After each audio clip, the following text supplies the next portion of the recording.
Ondan sonra dersin.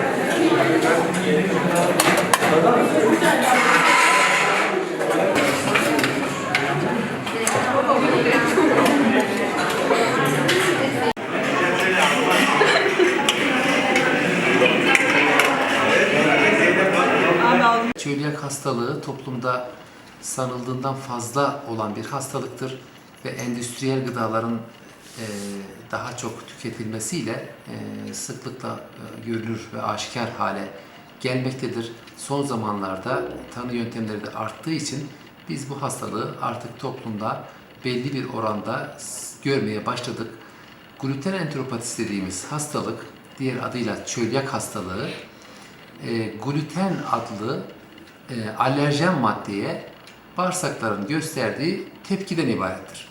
Tabii ki gluten maddesi buğday ürünlerinde daha çok bulunduğu için bir insanın beslenmesinin ana parçası olan ekmek bu tip hastalara artık yasak hükmündedir.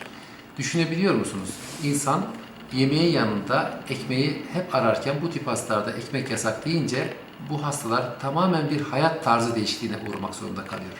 Bu hastalarımızı raporlarla, çeşitli tavsiyelerle yönlendirebiliyorduk ama yakın zamanda üniversitemiz yemekhanesinde yapılan bu girişimle oldukça rahatladık. Çünkü öğrencilerimiz de çölyak diyeti, çölyak için aramış olduğu unu çarşıdan alsa bile onu ekmek haline getirmek için belli bir ekipmana ihtiyacı vardı.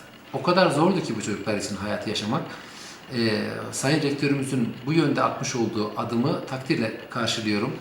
Öğrencilerimiz artık bundan sonra çölyak hastalığına sahip olduğunu belirtmesi halinde onlar için özel bir diyet, özel bir ekmek takdim edilmekte ve hastalarımız bu sayede normale çok yakın bir hayat yaşamakta. Çünkü genç çocuklar bunlar, beraber bir yerde yemek için oturduklarında hiç olmazsa çantasından kendi ekmeğini çıkarıp arkadaşlarla beraber yemek yiyecek durumda oldular. Ama yemekhaneye gittiklerinde ne yapacaklardı? Mecburen kendi çapında bir yemek bulamadığı için bir beslenme programını kendisi düzenlemek zorunda kaldığı için güçlük çekiyorlardı. Bu sayede bundan kurtulmuş oldular. Çölyak hastalığı diyet yapmak söz konusu olduğunda tamamen normal insan hayatı olarak yaşamına devam eder. Hiçbir komplikasyon çıkmaz. Diyetini bozduğu anda tekrar başa döner. Böyle bir problemli bir hastalıktır.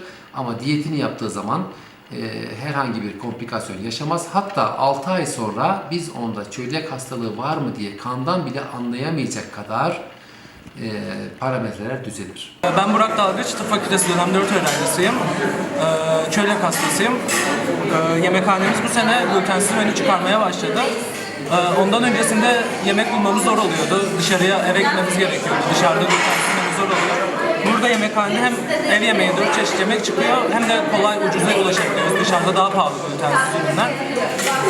Yemekhanenin böyle çölyak hastalarını düşünüp bir menü çıkarması oldukça güzel. Vejetaryen menüsü de var yemekhanenin ekstra, bu da bu sene çıktı. Yani böyle güzel oldu bu sene menü çıkması. Büyük bir kolaylık çölyak hastaları için. Nursena Karadayık Acil Yardım 1. sınıf öğrencisiyim. Çölyak hastasıyım. 8 yıldır var ve bu yıl üniversiteye başladım. Daha önce de arkadaşlarımız bu sıkıntıyı yaşıyormuş yemek bulma konusunda. Üniversitemiz farkındalık oluşturdu böyle bir uygulama yaparak. Onlara teşekkür ederiz.